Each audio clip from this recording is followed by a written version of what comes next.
Ik sta hier tussen Sean en Jim van de Royal Engineers Association.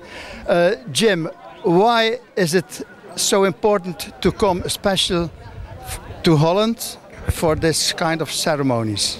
Well as the people that were killed in IJsendijk, we've also got to remember the Royal Engineers that we lost in the explosion that happened here in 1944 during the liberation. And you've always got to remember what was lost. You always remember what's lost, and year after year you're coming to the Netherlands. This is the first time I've been here, but I'm amazed by the amount of effort that the people of IJsendijk put into this memorial. It really is a special occasion, and I'll certainly be returning again in years to come with my family and my wife. I'd like to bring them and show them how good the IJsendijk people remember both the veterans from the Royal Engineers and also the local people that died. It's very important to remember. Thank you very much.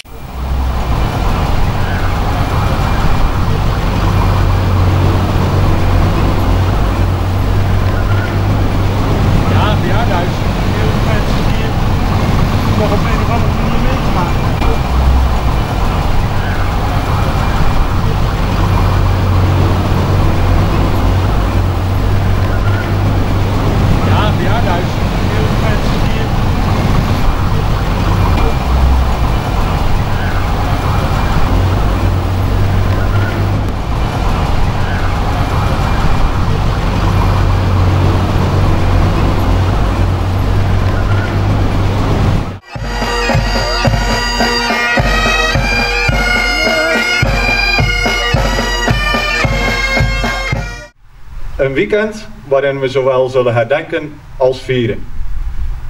Op 17 oktober 1944 markeerde de start van de bevrijding van IJsendijk een essentieel moment in de bevrijding van Zuidwest-Nederland. Durven kiezen is ook een vorm van vrijheid. Net als de ruimte voelen en nemen om te mogen verschillen. Laten we kiezen voor die vrijheid in onze samenleving. En vieren dat we dit kunnen en willen. Die is uitgereikt aan Save Ukraine. Een organisatie die ontvoerde Oekraïense kinderen redt uit het Rusland en de bezette gebieden. En met dat soort voorbeelden dan voel je je eigen bijdrage al snel nietig. Maar laat de kracht die deze laureaten uitstralen voor ons allen een bron van inspiratie zijn.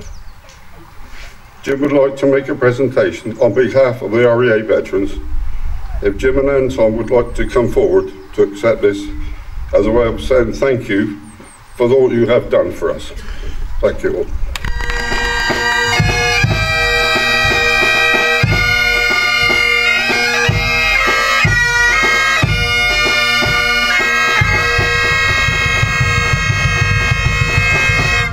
Aan de oostkant van ons huis lagen veel uitrustingstukken, de kolf afgeslagen heuien en munitie. In de aan het huis staande bakken waren de ramen eruit.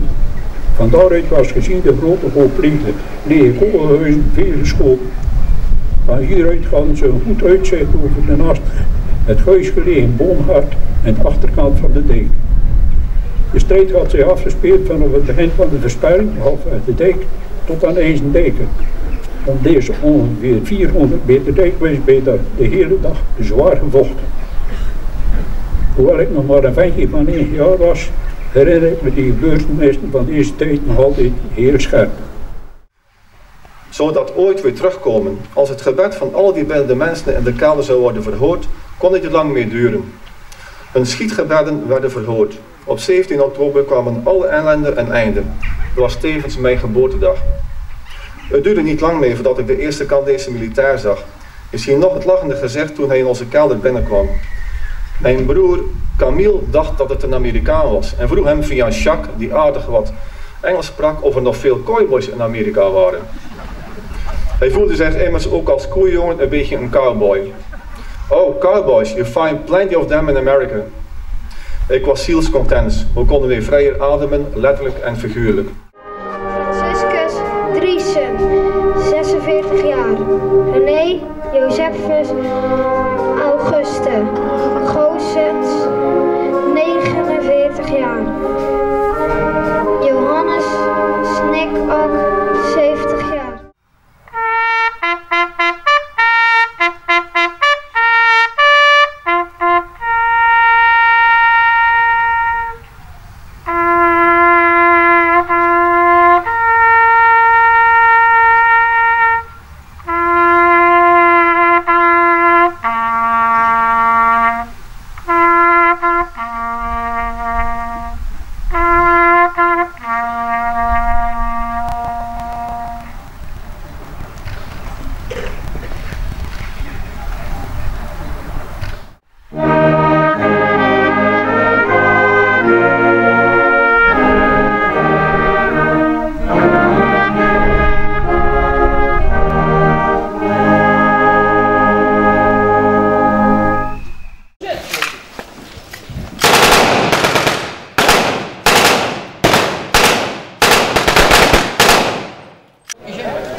Wacht, dan kun je hard gaan.